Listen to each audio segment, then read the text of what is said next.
নমস্কাৰ প্ৰিয় দৰ্শক, আপোনালোকে চাই আছে টাইম 10 প্লাছ। এবিএমছৰ প্ৰাক্তন সভাপতি সিদ্দিক আলী তালুকদাৰক বহিষ্কাৰ কৰা হৈছে। সংবিধান বিৰোধী কাৰ্যকলাপৰ অভিযোগত বহিষ্কাৰ কৰা হৈছে সিদ্দিক আলী তালুকদাৰক।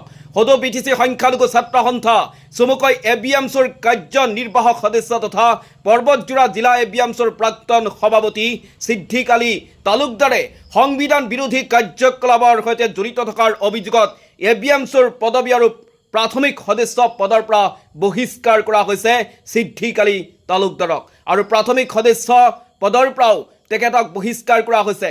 সোমবাৰে সংবাদ মাধ্যমলৈ প্ৰেৰণ কৰা এক প্ৰেছ বিবৃতিত এবিএমছৰ সাধাৰণ সম্পাদক জাহিদুল শেখে এই কথা অৱগত কৰে।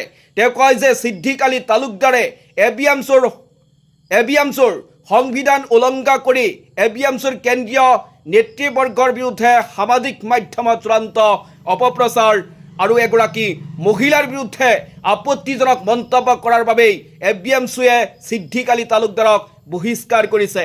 আৰু সংবাদ মাধ্যমত এবিএমছৰ সাধাৰণ সম্পাদক জাহিদুল শেখে এই কথাও অৱগত কৰিছে যে সিদ্দিক আলী তালুকদাৰ এতিয়াৰ পৰা এবিএমছৰ সৈতে জড়িত নহয়। তেওঁ যদি কোনোবা কিবা কামত লিপ্ত হৈছে তেতিয়াহ'লে এবিএমছু দায়ী নহয়, এবিএমছৰ সৈতে তেওঁ এতিয়াৰ পৰা যুক্ত নহয় সিদ্দিক আলী তালুকদাৰ।